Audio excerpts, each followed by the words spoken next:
তো বন্ধুরা, আমরা কাজে চলে এসেছি। তো আজ আমরা এই দেয়ালটা প্লাস্টার করছি। দেয়ালটা 12 ফুট বাই 8 ফুট হাইট। তো আমরা প্রথমে ঘোলা দিয়ে দিয়েছি। ঘোলা দিয়ে তারপর আমরা গোটা দেয়ালটা প্লাস্টার করে নিয়েছি। প্লাস্টার করে প্রথম আমরা পাট্টাটা ঘষে নিলাম। তো তারপরে আমরা প্রত্যেকটা যে জালিগুলো রয়েছে ওই জালিগুলোকে আমরা আবার কর্নিক দিয়ে মশলা ছুপে প্রত্যেকটা জালিকে বুঝিয়ে নেব।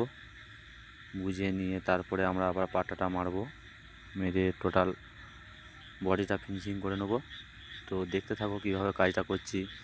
তো আমরা প্রতিদিন এইভাবেই কাজ করি, রাজমিস্ত্রি কাজই আমাদের জীবন, আমাদের জীবিকা। তো বন্ধুরা, আমরা এখন আবার পাট্টাটা ঘষে নিচ্ছি। উপর নিচে দুদিকে দুটো পাট্টা করে নিয়েছি, নিয়ে সেইটার ইয়েতে উলন করে নিয়েছিলাম। নিয়ে তারপর আমরা ঘষেছি। তো দেয়ালটা প্রচুর টান, সেই জন্য আমরা পে মেশিনে করে পুরো দেয়ালটা ভিজিয়ে নিচ্ছি আরেকবার, নাহলে উঁচু ঘষতে অসুবিধা হবে।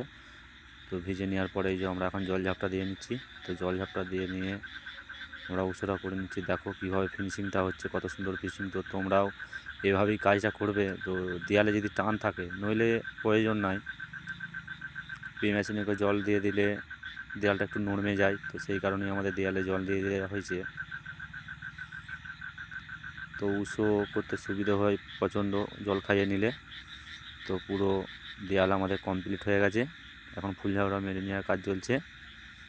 ফুল ঝাড়ু মেরে নেওয়ার পর আমাদের 3 ফুট ডেটো লাগাতে হবে, সিমেন্টের ঘোলা দিয়ে ডেটো। তো কারণ নিচে মেজে হবে, তো জল টল পড়লে দেয়ালে নোংরা হবে। তো ডেটোটা লাগিয়ে দিচ্ছি।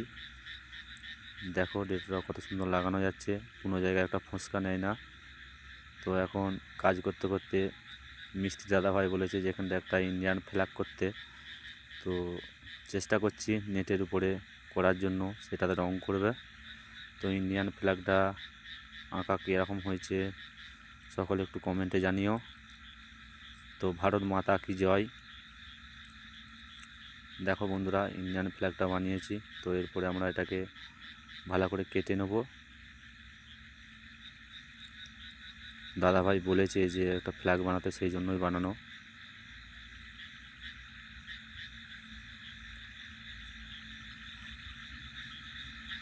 তো বন্ধুরা, দেখতে থাকো কাজটা কীভাবে করছি। আর কিছুটা ডেটল লাগাতে রয়েছে, তাহলে ডেটল লাগানো হয়ে যাবে।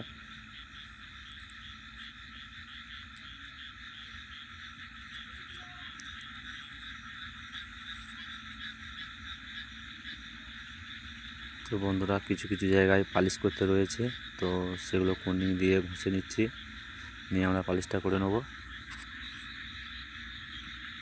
তো ইন্ডিয়ান ফ্ল্যাগটা শেষ পর্যন্ত দেখতে থাকো, ইন্ডিয়ান ফ্ল্যাগটা কত সুন্দর হচ্ছে।